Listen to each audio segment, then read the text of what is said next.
He came to court for a business deal, but 4 little girls on a bench changed his life with just 3 words: "We're hungry, sir." Nicholas Evans arrived at the downtown courthouse just before 10 in the morning, expecting to be in and out in less than 20 minutes. It was supposed to be a routine errand, signing and collecting final documents for a merger his company had been working on for months. Dressed in his signature light gray tailored suit, every detail of his appearance was controlled and immaculate. His dark hair was combed back with intention, and his icy blue eyes scanned the lobby without pause. He walked with the calm precision of a man used to having doors open before he even reached them. Time was his currency, and he spent it carefully. He stepped into the familiar marble foyer, where the polished floors reflected the harsh glow of institutional lighting. Lawyers passed by with purpose, security guards stood casually by the metal detectors, and the smell of paper and faint perfume lingered in the air. Nicholas glanced at his watch, planning to be back in the office before lunch. But then, something unusual caught the edge of his vision: a group of 4 little girls, sitting quietly on a wooden bench just outside one of the courtrooms. They couldn't have been older than 6. All of them had blonde hair, braided or loosely tied back, and strikingly bright blue eyes. 2 wore pale yellow dresses, the other 2 wore soft pink. They sat close together, their feet not quite touching the floor, their expressions somber and exhausted. They looked completely out of place in a courthouse full of adults and briefcases. No toys. No parents. No signs of supervision. Just 4 tiny figures huddled together in silence. Nicholas slowed his pace and turned toward them, something instinctual stopping him. He walked up slowly, not wanting to alarm them, and lowered himself to their level. "Are you lost?" he asked gently. One of the girls in a yellow dress looked up at him, her face calm but her eyes tired. She shook her head slightly. "No," she said. "We're waiting." "Waiting for who?" he asked. "Our mom," said another girl. "She's in court." He looked around the hallway. No adult seemed to be paying attention to them. "How long have you been here?" he asked. The girl shrugged. "A while. We're hungry." Those 2 words stopped him cold.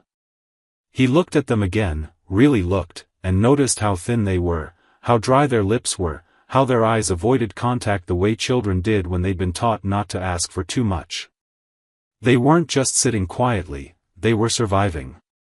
Nicholas stood and scanned the room again. He should have walked away. It wasn't his business. He was a CEO, not a social worker. But something in their quiet presence struck a chord in him that hadn't been touched in years. He turned to the court officer at the nearby desk. "Excuse me," he said. "Do you know who these girls belong to?" The officer looked over, nodded vaguely. "Yeah, their mom's in the courtroom down the hall. Some theft case. They've been there a while." "No one came with them." Nicholas frowned. "They've been here all morning?" The officer shrugged. "Think so. Maybe longer." With no more than that, the officer returned to his paperwork. Nicholas turned back to the girls. "Have you eaten anything today?" he asked. They shook their heads. One of the girls tried to smile but didn't quite make it. Nicholas didn't think. He acted. "Wait here," he said, and walked out of the courthouse without another word. 15 minutes later, he returned with bags of food from the nearest cafe, sandwiches, juice boxes, fruit. He handed the food to the girls, expecting them to devour it, but they didn't. They opened the bags carefully, passed items between themselves, and ate slowly, quietly, with a strange kind of discipline. Not desperation. Just quiet gratitude. He sat down on the bench next to them, still unsure what he was doing or why. He couldn't stop watching them. They didn't beg. They didn't cry. They didn't ask for anything. But somehow, they were saying everything. And in that moment, Nicholas Evans, a man who lived by logic, numbers, and power, felt something crack open inside him. Something small, but irreversible. Nicholas stayed on that wooden bench far longer than he expected. The courthouse hallway, usually just a transition space between obligation and resolution, had become the place where something unfamiliar stirred inside him. He kept glancing at the girls, observing their quiet coordination. They weren't just siblings, they were a unit. One of the girls in pink handed her sandwich to the one in yellow when she noticed hers had less filling. Another wiped the youngest's mouth with a napkin and smoothed her dress without being asked. They had clearly done this, looked after each other, many times before. There was no whining, no fussing, no playfulness. Only patience. And hunger, not just for food, but for safety. As they ate, Nicholas leaned back and studied the courtroom door across from them. The nameplate read, Judge Harper. That's where their mother was. He wondered what kind of woman had raised these girls to be so resilient and so heartbreakingly restrained. He wondered why she had brought them to court at all, why no one else had stepped in, why this situation had been allowed to go so unnoticed by everyone around them. A dozen people had passed them by, and no one had looked twice. One of the girls, the one who had spoken to him first, turned to him again. "Are you a lawyer?" she asked. He shook his head. "No. I'm someone who's here for some papers." She tilted her head. "You wear a fancy watch. Like Mr. Garrett." Nicholas blinked. "Who's Mr. Garrett?" She exchanged a glance with her sister, then looked down. "Mama's boss. He's the one who said she did something bad." The words were simple, but they punched through him with unsettling clarity. He leaned forward a little. "Do you know what he said she did?" "She didn't do it," the girl in pink answered quickly. "Mama said he lied because he was mad. She said he wanted to do bad things, and when she said no, he got mean." Nicholas inhaled slowly. That sentence unraveled more than he was ready for. He knew the type. He had worked with powerful men long enough to recognize how easily someone in control could twist the truth. A man like Garrett, rich, protected, manipulative, could destroy someone like Anna Ray with a single accusation. Especially if she had no resources, no voice, and no one on her side. In that moment, Nicholas realized this wasn't just about kindness or momentary compassion. This was about justice.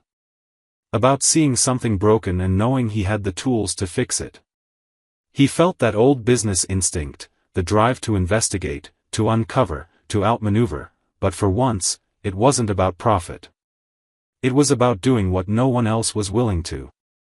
A courtroom clerk passed by, and Nicholas stopped him. "The case being held in Judge Harper's room, Anna Ray. Do you have the docket or a summary?" The clerk hesitated. "Are you involved in the case?" "I might be," Nicholas said calmly, flashing the kind of authoritative smile that usually opened doors. "I know her employer. I want to make sure the truth is heard." The clerk, recognizing his name from several high-profile court donations, returned a few minutes later with a printed summary. Nicholas scanned the page, his jaw tightening. Theft of personal property. 1 count. Item, a Patek Philippe watch valued at over $80,000. The employer listed, Garrett D. Brown, senior partner at a mid-tier but well-connected law firm. Nicholas knew that name. Brown had been on the periphery of some questionable dealings in the past but had always stayed just clean enough to avoid fallout. He was the type of man who played golf with judges and thought HR complaints were merely female mood swings.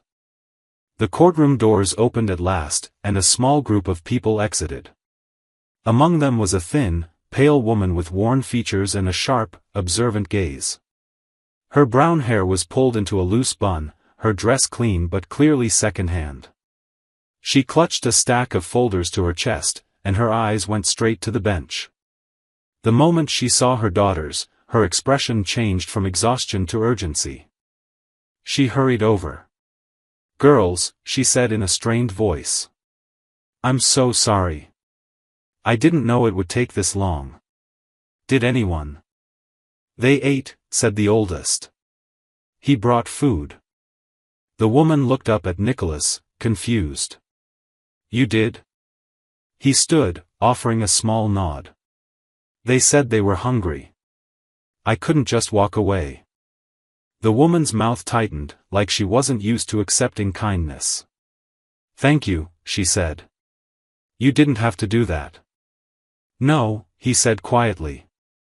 "But someone should have." She blinked, clearly taken aback by his sincerity. "I'm Anna," she said after a pause. "Anna Ray." "Nicholas Evans," he replied.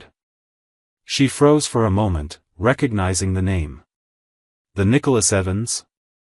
He gave a modest nod. "It's just a name." "You don't belong in this hallway," she said softly. He glanced at the girls, then back at her. "Maybe today I do." Anna bit her lip, her arms tightening around the folders. Nicholas could see how hard she was trying not to show weakness, how she carried every ounce of fear and pride like armor. But the cracks were visible: fatigue, injustice, hopelessness. She didn't ask for help. She didn't plead. And that moved him more than if she had broken down right in front of him. "I read the summary," he said carefully. "If there's anything I can do. I know lawyers. Good ones." She shook her head quickly. "No, I can't afford." "I didn't ask for payment," he interrupted. "I asked if I could help." There was silence between them. The girls watched, wide-eyed, unsure what this meant. Finally, Anna spoke. "If I say yes, what happens next?" Nicholas glanced again at her daughters, 4 girls who deserved more than a bench and fear and cold silence. He looked back at Anna. "Then we fight," he said. "And this time, you won't be doing it alone." The next morning, Nicholas arrived at his office earlier than usual, but his mind wasn't on mergers or meetings. He had barely slept the night before, too distracted by what he had seen and learned in the courthouse. Every time he closed his eyes, he pictured the girls sitting quietly on that bench, too polite to complain, too used to waiting. He kept thinking about Anna, how she had looked at him like she couldn't afford to hope, and how carefully she held herself together in front of her children. Something about her story unsettled him more deeply than he expected. Not just because of the injustice, but because of how easily it could have gone unnoticed. He had walked into that building with every intention of leaving unchanged. Instead, he walked out with a responsibility he hadn't planned for. As soon as his assistant, Grace, stepped into his office, he called her over. "I need you to find everything you can on a man named Garrett D. Brown. He's a senior partner at Kelmore and Bell." Grace, ever efficient and unflappable, gave him a curious glance. "You're not suing him, are you?" "Not yet," he said, dead serious. "But I want to know what kind of man he is before I decide how far I'm going." By mid-afternoon, he had a thick file on his desk. Garrett Brown, as expected, had a spotless public record. Respected in the legal community, no formal complaints on file, multiple charitable donations, and an active member of a high-end golf club. But as Nicholas dug deeper, reading between the lines, looking through employee turnover reports and anonymous online reviews, he began to see the pattern. Several women had quietly left the firm over the years, their exits all abrupt and unexplained. None had ever spoken publicly, but there were whispers. Off-the-record comments on legal forums. Subtle red flags that never made it to HR documentation. Nicholas had seen it before. A man who used power as protection. A man who understood the system well enough to abuse it without leaving fingerprints. He called his legal counsel, but not the ones who handled corporate litigation. Instead, he reached out to an old contact, Michael Sloan, a former prosecutor turned defense attorney, now working primarily in civil rights and wrongful accusations. They hadn't spoken in over a year, but when Nicholas described the situation, Michael agreed to meet with Anna the very next day. When Nicholas called Anna to let her know, she hesitated. Her voice was wary. "I don't want to owe you anything." "You won't," he said firmly. "This isn't charity. It's justice." There was a pause on the line. Then, quietly, she said, "Okay. I'll come." The meeting was arranged in a neutral, private office space Nicholas kept for personal matters. When Anna arrived, she looked overwhelmed but composed. She had borrowed a nicer blouse, and her hair was neater, but the strain was still visible in her face. Her daughters were with a trusted neighbor for a few hours, something she rarely allowed, but she knew this meeting mattered. Michael greeted her with quiet respect, not condescension. He listened carefully as Anna explained everything. She told him about the weeks leading up to the accusation, how Garrett had started lingering too long after hours, how his compliments turned into invitations, how she had rejected him politely but clearly. And then, how the mood shifted. How he suddenly claimed his luxury watch was missing and reported her without warning. Michael took notes but also listened like a human being. When she finished, she looked down and said, "There's no proof. It's just my word." Nicholas, who had remained silent until then, spoke up. "There's more than your word. There's a pattern. And I don't think you're the first." Anna looked up, startled. "You found others?" "Possibly. Nothing confirmed yet, but we're working on it." Michael nodded. "This is more common than people realize. Men like Garrett make sure they appear untouchable. But once one thread unravels, the whole thing can fall apart. I'm going to help you file a countersuit for false accusation and workplace harassment." Anna shook her head in disbelief. "How will I ever afford that?" Nicholas leaned forward. "You won't." "I will." "But, why?" she asked, truly struggling to understand. "You don't even know me." Nicholas hesitated, then said something he hadn't told anyone else. "Because once, a long time ago, someone helped my mother when no one else would. I watched what it did to her when no one believed her. And I promised myself, if I ever had the power to stop that from happening to someone else, I'd use it. No matter what it cost." Anna didn't respond right away. But something shifted in her. A small flicker of trust. Not full belief, she'd been hurt too much for that, but something new. A fragile beginning. As they left the office, Nicholas walked her to the door. "Whatever happens next," he said, "you're not alone anymore." She nodded, clutching the folder Michael had given her. And for the first time since they met, she didn't look like she was preparing for the worst. She looked like someone starting to believe the worst might not come. The legal proceedings began quietly, but tension simmered beneath the surface like a storm building on the horizon. Anna's countersuit had been officially filed, and though the initial paperwork didn't shake the ground, it was enough to make Garrett Brown take notice. Nicholas knew it wouldn't take long for Garrett to retaliate. Men like him didn't let accusations slide without attempting to discredit or intimidate. True to form, just 2 days after the filing, anonymous reports surfaced online questioning Anna's credibility. Someone leaked her employment record, exaggerated disciplinary notes, and even implied she had been involved in other thefts, though there was no proof to back any of it. Nicholas recognized the tactic immediately.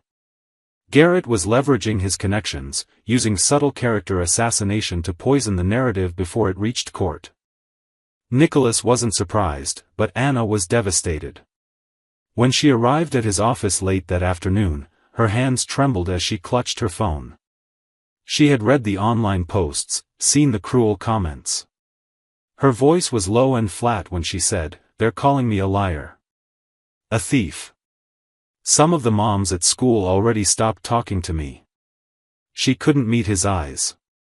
"What if this hurts the girls? What if I just made it worse for them?" Nicholas walked around the desk and gently guided her to sit. "You didn't make this worse." He did. You stood up for yourself. That takes more courage than most people can imagine. Anna shook her head. I just want to disappear. You don't get to disappear, he said firmly, but not unkindly. You have 4 daughters who need you to keep standing. Anna's eyes welled up. She looked like she hadn't slept. Like hope itself had become too heavy to carry. I didn't want to fight, she whispered. I just wanted to keep my job and protect my kids. Nicholas sat beside her, keeping his tone steady. I know. But now it's not just about you. He's done this before, and if no one stops him, he'll do it again. You're not just fighting for yourself. You're setting fire to something that needs to burn down. The words seemed to settle her. She inhaled slowly, wiped her eyes, and finally nodded. Then I guess we keep going. Meanwhile, Michael Sloan intensified the investigation.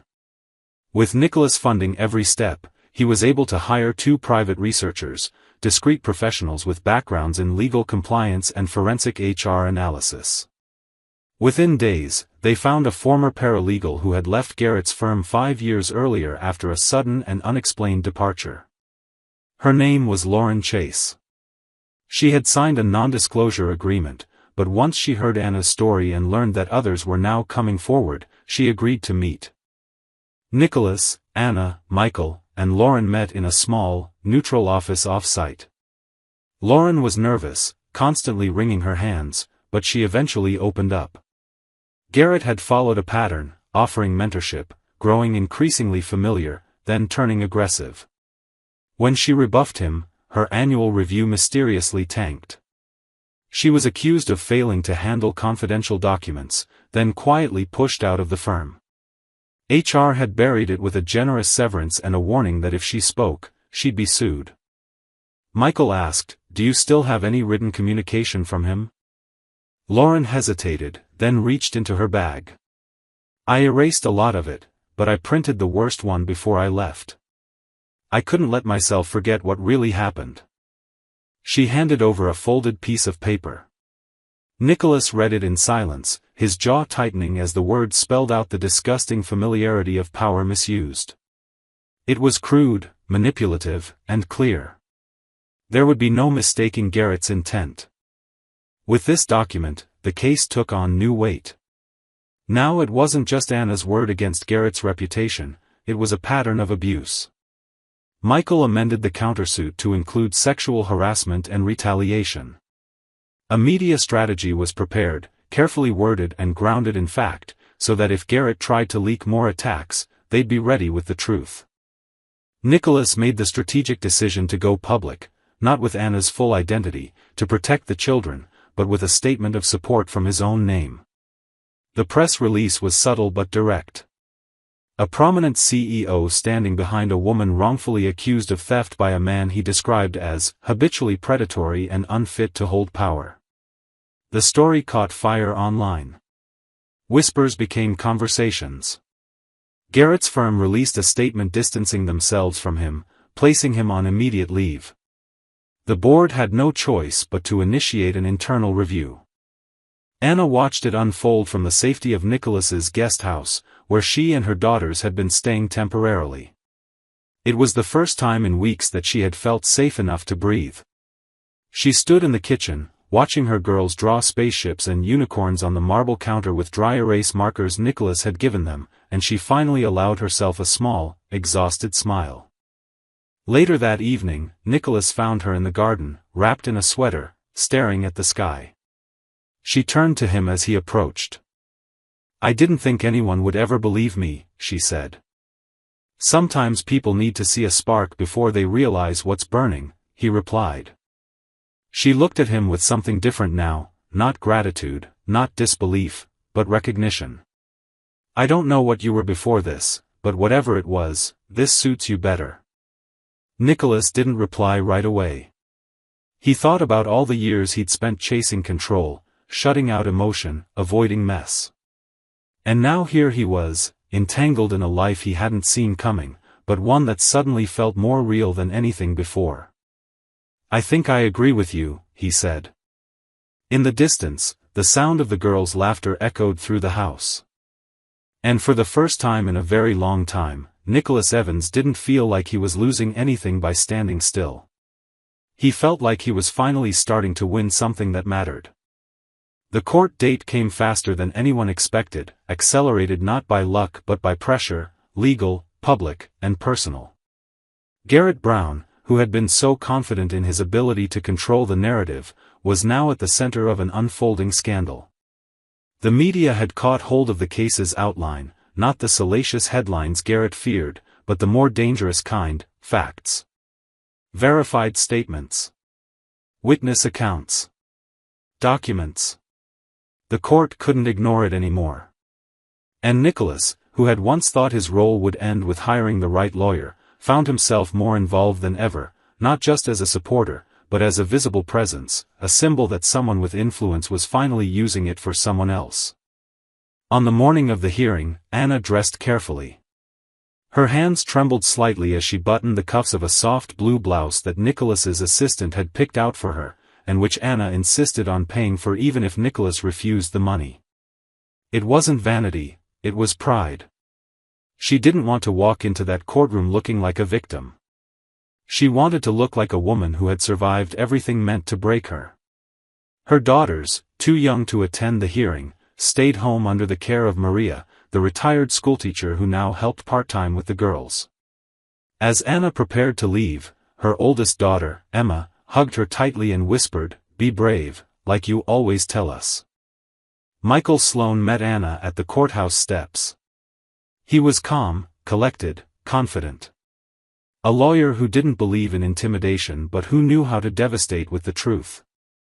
Nicholas arrived shortly after, his presence commanding as always, but different now. There was warmth in his posture, not calculation. When Anna saw him, her expression softened, and she exhaled in a way that told him she had been holding her breath the whole morning. Inside, the courtroom was quiet but charged. On one side sat Anna, composed but visibly tense. On the other side, Garrett, with his new legal team, one that looked expensive but hurriedly assembled. He had the expression of a man unaccustomed to consequences. For so long, he'd spoken without fear, acted without resistance, and now, every tick of the clock seemed to unsettle him. The judge began by reviewing the amended countersuit. Michael spoke clearly, outlining the timeline of harassment and retaliation, supported by Lauren Chase's statement and the now widely publicized email Garrett had written years ago. When Garrett's lawyers attempted to undermine Anna's credibility, Nicholas stood and asked to be heard, not as a witness but as a character reference. The judge allowed it. Nicholas stepped forward, straightening his cuffs out of habit. His voice was calm but firm. "I've spent most of my life building systems that reward power," he began. "And I've come to learn that those same systems can protect the wrong people if no one speaks up." Anna Ray was nearly destroyed by one of those systems, not because she did something wrong, but because she refused to let someone exploit her. She is brave, resilient, and honest. I have no financial stake in this case. I'm not here because of a contract or a partnership. I'm here because the truth matters. And the only way this courtroom holds value is if it listens to voices that are usually ignored. There was silence when he finished, not out of awkwardness, but respect. Even the judge looked affected. Garrett's team declined to cross-examine. They had nothing to stand on. The weight of the truth had begun to crush the fiction Garrett had carefully built for years. The ruling wasn't immediate, but it didn't need to be. Everyone in that courtroom felt the shift. Anna had been heard. Fully. Publicly. Powerfully. And Garrett, though not yet convicted of anything criminal, was no longer protected by silence. Outside the courthouse, reporters waited. Anna, holding the legal summary in her hands, looked overwhelmed. Nicholas gently touched her shoulder and asked if she was okay. She nodded, barely able to speak. "I didn't think I'd make it through that." "You didn't just make it through," he said quietly. "You stood taller than anyone else in that room. They didn't give interviews. There was nothing to sell. No spin to craft. Instead, Nicholas guided her to the car, and they drove home without speaking much. But silence between them no longer felt like distance. It felt like understanding. That evening, Anna told her daughters everything, not the legal details, but the truth they needed to hear. That she had stood up to someone unfair. That she didn't give up. That she had people beside her who believed in doing the right thing, even when it was hard. The girls listened intently. Then the youngest one asked, "Does that mean he's gone forever?" Anna hesitated, then looked to Nicholas, who had been standing in the doorway, listening. He stepped into the room. "He won't be hurting anyone else," he said. "Not anymore." The girls nodded, satisfied in that childlike way that still believed in good people winning. And for the first time in weeks, the house felt whole again, not just safe, but alive with something new. Later that night, Anna stepped outside onto the porch, where Nicholas stood with a cup of tea, staring up at the stars. She joined him, wrapping a blanket around her shoulders. "Do you know what today felt like?" she asked. He looked at her. "What?" "Like the beginning of something I didn't think I'd ever get back. A voice. A future." He nodded. "Then let's build on it." And they stood together in the cool evening air, side by side, not needing to speak further. The worst had passed. The truth had been seen. And tomorrow no longer looked so far away. In the weeks following the court hearing, Anna's life began to shift in small, almost imperceptible ways, subtle at first, but unmistakably forward. The immediate threat was gone. Garrett Brown had been formally suspended from his firm pending further investigation, and with the civil case underway and the media keeping attention on the matter, the legal community began to quietly distance themselves from him. What was once whispered became openly acknowledged, and for the first time in her life, Anna was not the one being watched, but the one being supported. Yet even as things improved, healing was not instant.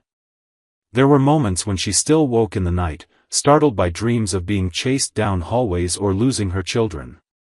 She often found herself holding her breath in elevators, as though waiting for something to collapse. But now, for the first time, she had people in her corner who stayed when the pressure built. And among them, no one stood more firmly than Nicholas. Their relationship had developed quietly, organically, with no clear line between gratitude and something deeper. He never forced conversation, never overstepped, but he was always there, in the form of a warm meal after a long day, a gentle word when her nerves threatened to crack, or a moment of silent presence on the back porch when she simply didn't want to be alone. It was a companionship built on trust that neither of them rushed to define. Nicholas, for his part, found himself more grounded than he'd ever felt in his life. In the corporate world, he'd been a strategist, always 10 steps ahead, building empires on paper and behind boardroom doors. But none of it had ever felt like this, like walking into Anna's kitchen and helping a 6-year-old pour cereal without spilling, or listening to the girls argue over which movie to watch, or hearing the sound of real laughter after a meal that wasn't rushed or polished. He started spending more time away from his office, not out of avoidance, but because he no longer felt chained to it. He delegated more, trusted his team more, and for the first time, gave his assistant permission to cancel meetings when his heart wasn't in them.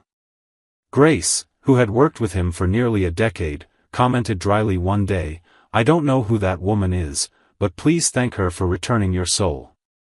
Anna didn't know about that conversation, but she felt the change too. Her daughters adored him. They waited by the window when he was due to arrive, ran to him with drawings and questions, and treated him with the kind of ease they had only shown with each other.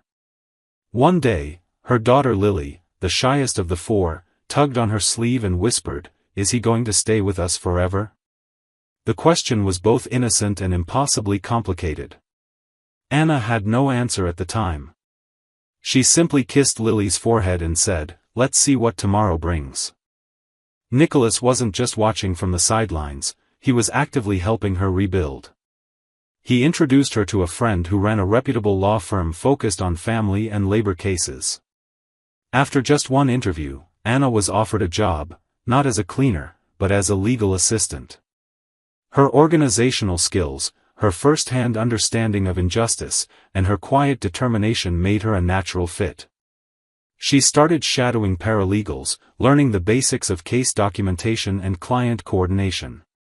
For the first time, she saw the legal world not as a weapon used against her but as a tool she could learn to use for others. At night, she studied after the girls went to bed, scribbling notes on notepads and legal texts, sometimes falling asleep at the kitchen table. Nicholas would find her there, cover her with a blanket, and gently turn off the lamp. He never said much in those moments, never treated her like a project or someone to be fixed. He simply remained close. The kind of close that meant safety, not pressure. Their bond deepened in quiet ways. There was no grand confession, no dramatic moment. But one afternoon, as they were watching the girls play in the backyard, Anna turned to him and asked, "How did you end up being the one who showed up when no one else did?" Nicholas looked at her for a long moment, then answered, "Maybe I was meant to. Maybe everything else in my life was leading here, even when I didn't know it." She didn't say anything else, but she reached out and took his hand. And they stayed like that, together, not because of obligation or rescue, but because of choice. He wasn't trying to save her. She didn't need saving anymore. What they were building now was something neither of them had planned for. And yet, it felt exactly right. As summer approached, the house felt lighter. The girls thrived in school. Anna started training for a certification course that would eventually allow her to manage legal cases on her own, and Nicholas found joy in things that once seemed trivial. He cooked badly and proudly, burning toast and misjudging pasta portions, and the girls teased him for it relentlessly. They built routines around one another, not because they had to, but because they wanted to. There was a peace in the simplicity, a sense that for all the hardship they had endured, life was finally offering them something they hadn't dared hope for, a quiet, lasting kind of happiness. And it was in that quiet that something new began to bloom, not just healing, but the slow, sure promise of a future they would build together. As autumn arrived, the air grew cooler, but the warmth inside Anna's new life only deepened. She had found her rhythm, not just as a mother, but as a woman reclaiming her voice. Her mornings began early, preparing the girls for school, packing lunches, tying shoes, brushing tiny braids, and exchanging sleepy smiles over cereal bowls. Then she would ride the bus to the legal office where she was now working part-time while finishing her certification course. Her days were busy, challenging, and full of unfamiliar responsibilities, but they were hers. She no longer felt like she was surviving someone else's decisions. She was choosing, building, becoming. At the office, Anna's supervisors praised her reliability, her intuition, and her empathy.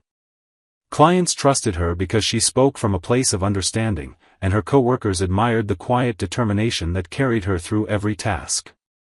She didn't boast, didn't draw attention, but she became someone the others relied on. There were days she still battled doubt, moments where fear crept in, whispering that all this could be taken from her again. But now, when those moments came, she remembered Nicholas's steady presence and the girls' laughter echoing through the halls of the home they now shared. Nicholas, too, was changing in ways even he hadn't expected. He no longer carried the weight of his success with pride alone. His work remained important, but no longer all-consuming. He began investing differently, not just in business ventures but in people. Inspired by Anna's resilience, he started a small foundation that offered legal support and emergency housing for single parents facing wrongful accusations. What had started as a personal intervention was becoming a movement.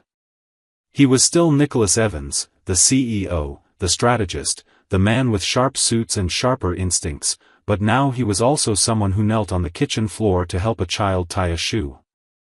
Someone who remembered birthdays, who read bedtime stories, who learned how to make pancakes without burning them. Their relationship was no longer undefined.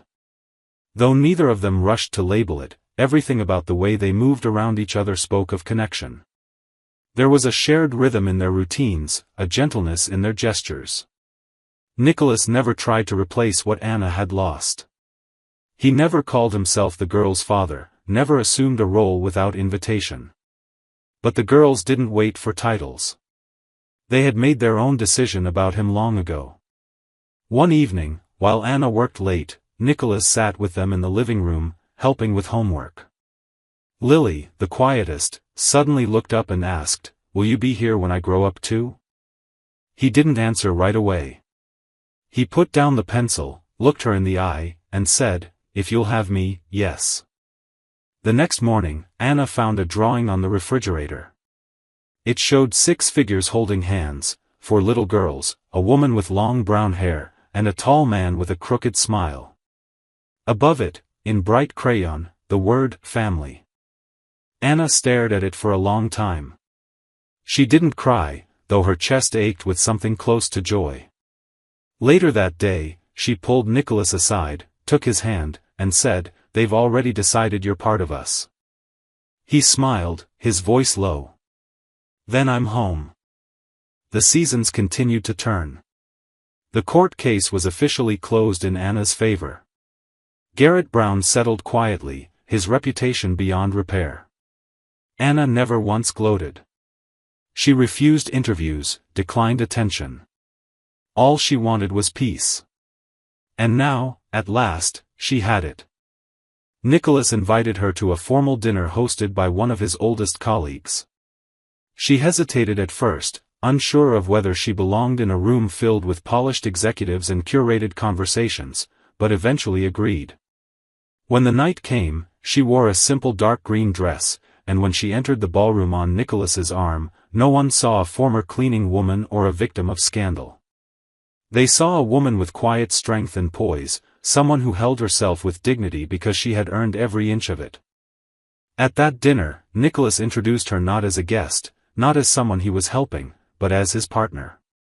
And when she smiled at him across the table, surrounded by men and women who had once lived in an entirely different world, she no longer felt like she was standing outside looking in. She had built something new. With him. With the girls. With herself. And though they didn't say it out loud, both Nicholas and Anna knew, this wasn't a temporary arrangement, or a rescue story. This was a beginning. One neither of them had planned, but one they were now writing together, page by page, with hands that had once only known how to hold on, now learning how to hold each other. Spring arrived gently that year, not with sudden blooms or dramatic weather, but with small, hopeful signs that whispered change rather than shouted it. The trees in the backyard of Nicholas and Anna's home filled with fresh green leaves. The girls ran barefoot through the soft grass, collecting dandelions and creating games with rules only they understood. Their laughter became the background music of every evening, and it echoed through the windows, winding itself around the walls like a spell, one that meant safety, peace, and belonging. Anna's certification exam came and went. She passed with one of the highest scores in her group, something she hadn't expected but Nicholas had never doubted. On the day the results arrived, she held the letter in her hands without opening it for nearly an hour, afraid that even now, something might go wrong. When she finally unfolded the paper and saw the words, "Congratulations," she didn't cry or shout, she simply smiled and looked up at the ceiling, whispering a quiet "thank you" to whatever force had carried her this far. Nicholas found her that afternoon in the garden, standing barefoot on the stone path. He didn't ask what the letter said. He only looked at her face and knew. She nodded once, slowly, and he opened his arms. She walked into them, resting her head against his chest, and for several minutes, they stood in silence, two people who had walked through fire separately and somehow emerged together on the other side. They didn't need a big moment to define what they were anymore. Love had already woven itself into their days. It was in the way Anna always saved the last piece of fruit for him without mentioning it, and the way Nicholas remembered exactly how the girls liked their sandwiches cut. It was in the way they didn't interrupt each other's silences, in how they trusted one another with the truth, no matter how small or difficult. And it was in the way they made space for each other, not just physically, but emotionally. They didn't fill in each other's gaps. They let those gaps breathe, respected them, and walked forward anyway. When Nicholas asked Anna to marry him, it wasn't on one knee or under a sunset. It was over coffee, early one morning, when the house was still quiet and the girls were asleep. He passed her a small envelope across the table. Inside was a hand-drawn card made by the girls, with stick figures holding hands and the words, "Can we keep him forever?" written in pink crayon. Anna laughed softly, holding the card in both hands. Then Nicholas said, "I'd like to be part of this family, officially. If you'll have me."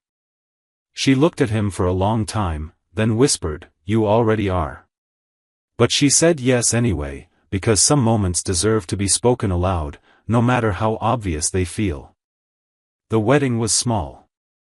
Just close friends, the girls, Michael Sloane, Grace, and a few people from Anna's new job. It was held in their backyard beneath a white tent strung with soft lights. Anna wore a simple ivory dress that floated when she walked, and Nicholas wore a suit without a tie, his concession to the relaxed beauty of the day. The girls walked ahead of them, scattering flower petals with both joy and seriousness, as if they understood they were walking into something sacred. When the vows were spoken, Nicholas didn't promise to protect Anna. He promised to stand beside her. To listen. To grow. To never ask her to be smaller than she was. And Anna didn't promise to follow him. She promised to challenge him, to support him, and to never forget what they had both survived to find each other. After the ceremony, while the sun dipped low in the sky and the air was warm with spring, the girls took turns dancing with Nicholas, their laughter filling the yard. Emma wrapped her arms around his waist and looked up at him with a proud smile. "I knew you'd stay," she said. "I couldn't leave, even if I wanted to," he replied. "You've got me forever."